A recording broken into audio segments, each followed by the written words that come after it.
What's up, guys? Welcome to the first episode of Building the Franchise with the Jacksonville Jaguars. I'm your host, Gibbs. We're already in week 13, so let's get started with a quick recap of the first 12 weeks. So far in the season, we have a record of 7-4. Our main contributors on offense have been from Allen Robinson with 35 receptions, 583 yards, and 7 touchdowns. Chris Ivory with 700 yards, a 5-yard average, and 4 touchdowns.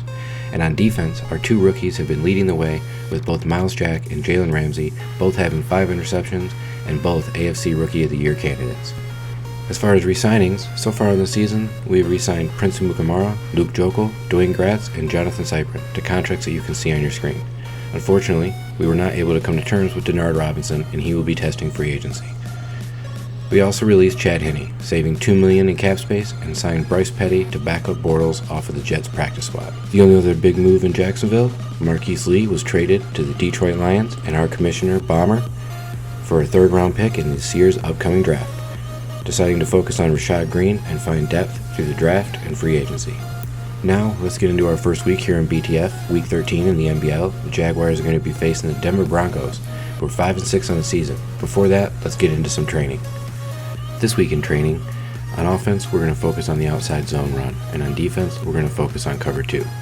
Our focus players will be Jalen Ramsey, who's superstar development, and Myles Jack and Blake Bortles, who are both quick development. There's only one person left that I'm trying to re-sign, Josh Wells, a backup right tackle. I offered him $8.82 million. He declined the offer, looking for a better salary. I'm also going to go ahead and withdraw my offer on Justin Blackmon and let him go test free agency. That experiment is over. And now, let's get to some game highlights. Early in the first quarter, C.J. Anderson comes out of the backfield, catches a wide open reception all the way down to the 3-yard line, leading to a C.J. Anderson rushing touchdown a few plays later. Later in the first, the Jags are driving, but only get a field goal. Score 7-3. Early in the second quarter, a big sack by Malik Jackson on 3rd and 2 to keep Denver to a field goal. Another drive by the Jags stalls out, but able to come away with 3 points just before the 2-minute warning. Unfortunately, it looks like we gave Paxton Lynch a little bit too much time left before the half as he drives down and throws a touchdown to tight end Virgil Green. After forcing Denver to punt, Blake Bortles sees Allen Robinson in single coverage and hits him for the 51-yard touchdown, keeping the game close.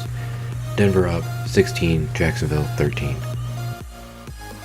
Both offenses continue to stall out, which leads us to the last few minutes of the game.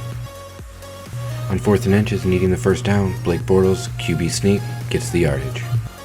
Unfortunately, on this next play, we toss it to Ivory, who ends up getting hurt. He's got a pulled groin. He'll be out for the next 5 weeks. On 2nd and 9, Bortles makes an errant throw, which causes an interception by the Denver defense. Denver's first offensive play after the interception is a long 68-yard run by C.J. Anderson for a touchdown, extra point good, Denver up 22-13.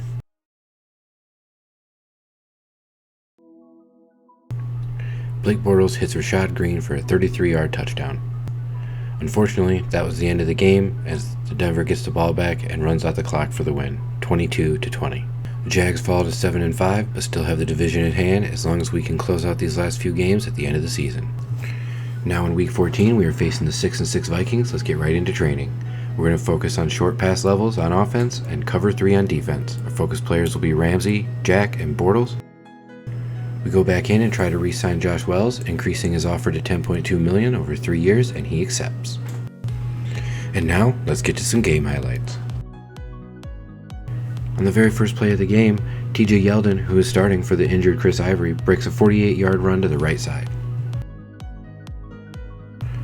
Unfortunately, on the very next play, Bortles throws right into coverage, causing a Vikings interception. After a short drive, the Vikings are forced to punt. Vikings defensive end Hunter breaks right through our offensive line, sacking Bortles before he can even turn around. One play later, Bortles tries to hit Green in the end zone. Unfortunately, it was an interception by Harrison Smith.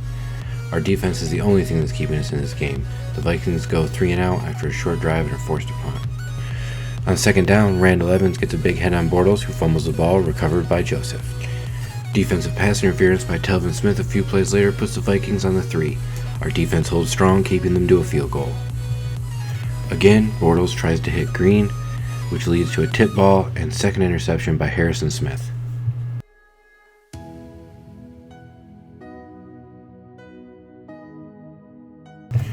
few plays later, Jalen Ramsey intercepts the overthrow from Teddy Bridgewater.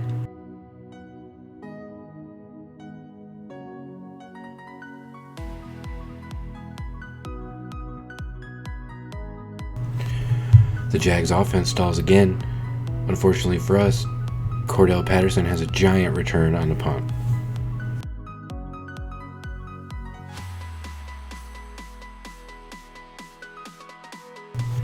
And on the very next play, Adrian Peterson shrugs off tackles for a 19-yard touchdown run. Vikings lead 10-0. A completion to Allen Robinson leads to a field goal before the half. Vikings up 10-3.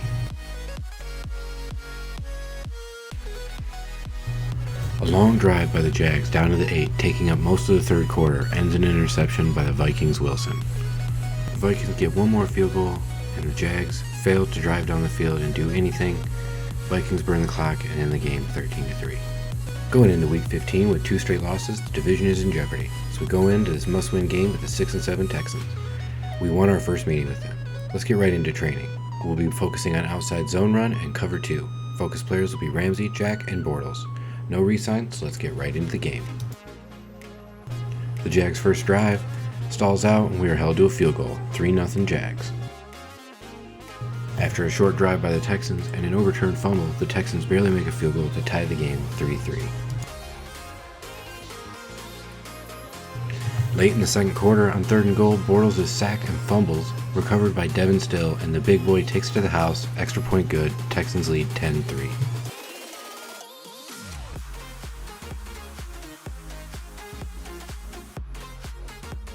Again, with only 1 minute left before the half, Jags are driving. Bortles throws an interception near the end zone. We are lucky to go in the half, only down 7.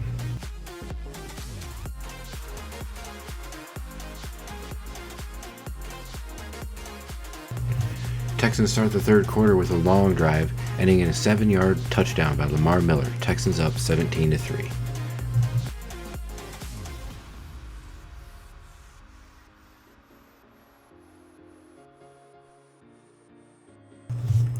A big play by Allen Robinson takes the Jags down to the opponent's 30-yard line, and on the very next play, Julius Thomas gets a reception, taking Jags down to the 2. TJ Yeldon tries to get into the end zone from the 2-yard line and fumbles. Luckily, he recovered it on the 1. After the Yeldon fumble, Blake Bortles with the QB sneak, touchdown, 17-10. On the very first play of the fourth quarter, Miles Jack intercepts Brock Osweiler. 2 plays later, Blake Bortles hits Allen Hurns for a 42-yard touchdown. Extra point good, 17-17. On 3rd and 12, DeAndre Hopkins makes an amazing catch in double coverage, taking the Texans down to the 13. Hopkins gets another target, taking the Texans down to the 1-yard line. On the next play, Brock Osweiler with the quarterback sneak, touchdown, extra point good, 24-17. Under 2 minutes, going for it on 4th, Green holds onto it in coverage, keeps hope alive.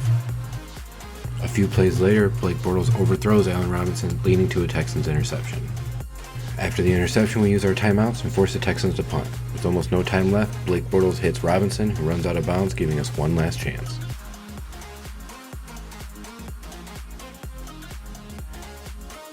Unfortunately, our prayer went unanswered. Texans win in a crucial game, 24-17, both of us now 7-7.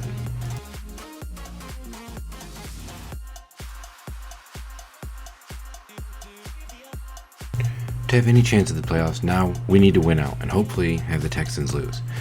Let's get right into training. On offense, we'll be working on short pass levels, and on defense, cover 3. Again, our focus players will be Ramsey, Jack, and Bortles. Let's get to another divisional matchup with the Tennessee Titans, who are 4-10 and our only divisional loss coming last week versus the Texans.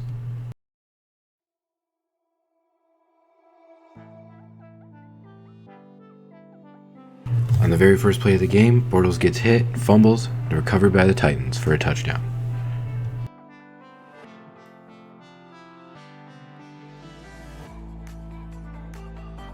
On 2nd and 2, Bortles throws to Green for a 40-yard pickup, all the way down to the 29-yard line. A few plays later, Bortles hits Allen Hurns for a 20-yard touchdown, extra point good, 7-7.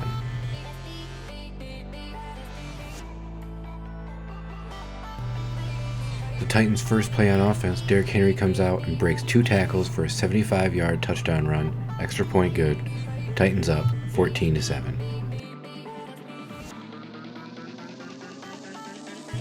On 3rd and 1, Julius Thomas has a short reception for big yards, with the run after catch taking us all the way down to the 30.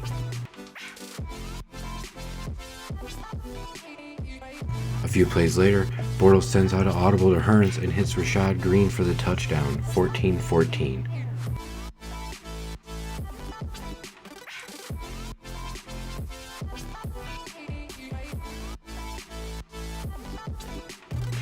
On 1st and 10, Malik Jackson comes up with a big sack, making it 2nd and 17.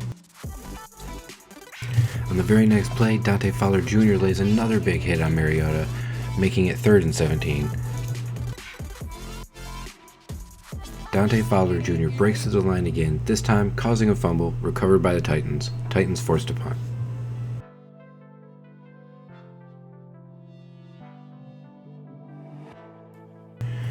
On 1st and 10, TJ Yeldon stiff arms 2 defenders and runs for 77 yards down to the 3-yard line.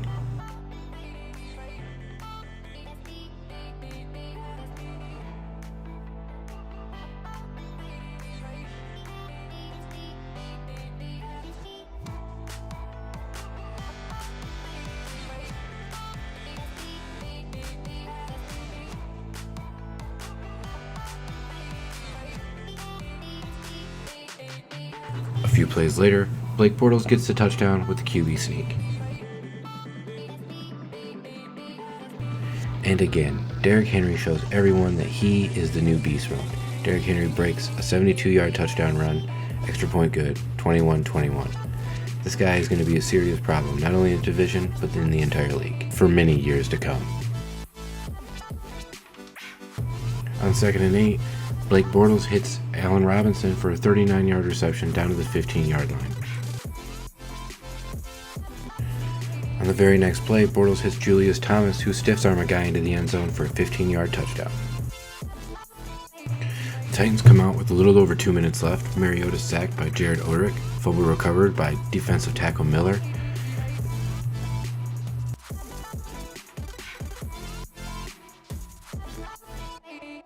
After the fumble, the Titans are able to hold the Jags to 3 points. On a crucial 3rd and 2, Telvin Smith stops Derrick Henry for no gain, forcing the Titans to punt. The Jags' next drive stalls and is forced to punt it back to the Titans. Odrick lays another big hit on Mariota, this time causing the fumble recovered by Dante Fowler Jr. for a touchdown, extra point good, 38-21.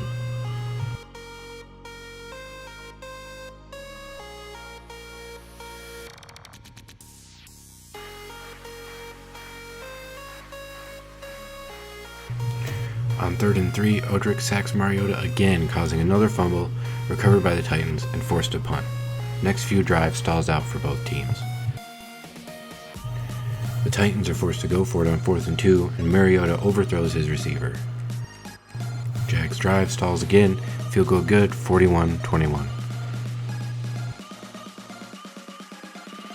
With 6 seconds left, Mariota throws the last second TD. Extra point good, Jags win 41-28.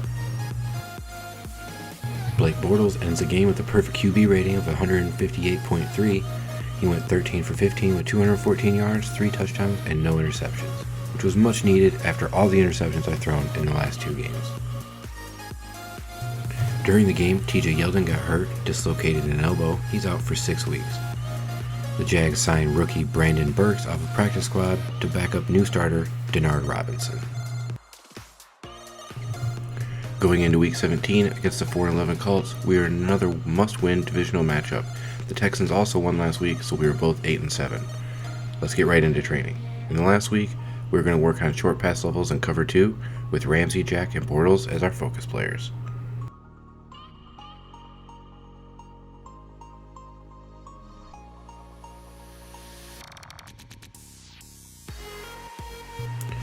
Early in the first quarter, Bortles hits Robinson for a 77-yard touchdown. Extra point good, Jags go up 7-0.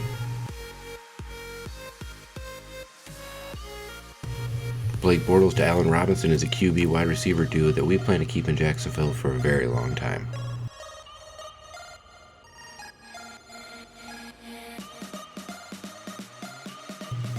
On 2nd and 7, Malik Jackson breaks to the line and sacks Andrew Luck to make it 3rd and 15. And on the very next play, Dante Fowler Jr. breaks through 2 blockers to sack Luck again on their own 5, forcing them to punt in their own end zone.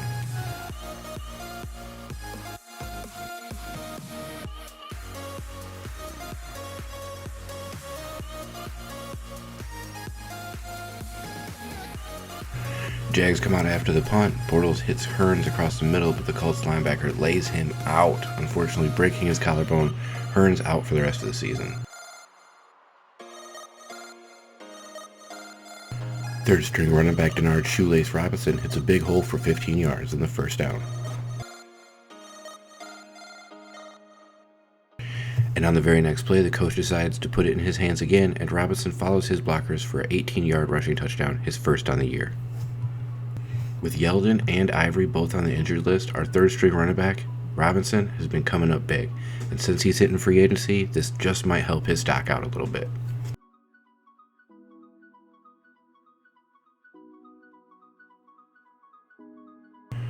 The Colts come out late in the first quarter, hand off to Robert Turbin, who runs for 58 yards and a touchdown. Extra point good, Jags up 14-7.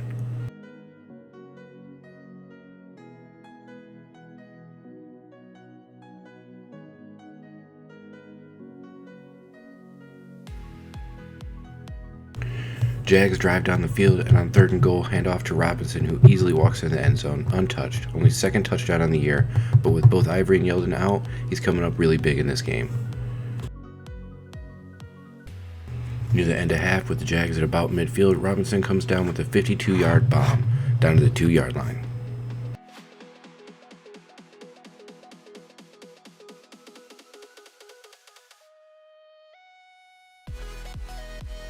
On 3rd and goal, with 10 seconds left before the half, Bortles hits Justin Blackmon for a touchdown, most likely the last reception of his career in Jacksonville. Extra point good, 28-7 going into half.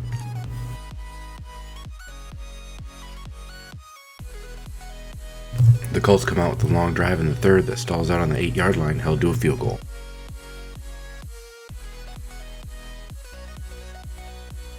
On a long 3rd and 12, Andrew Luck tries to force a pass, intercepted by Gibson. The Jags drive down the field, keeping that clock moving, get a field goal with 2 minutes left, pretty much sealing the game, 31-10.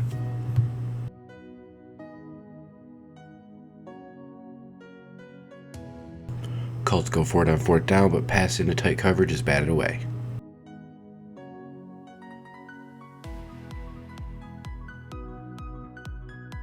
Jags get a first down and kneel off the clock, winning the game 31-10.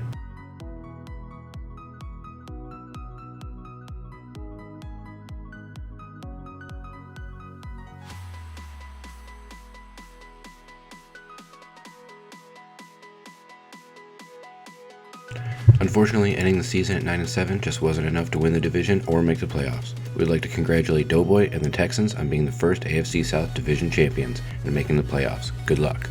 We had the division and playoffs within reach, and losing 3 of the last 5 games gave Doughboy the chance to squeak by us.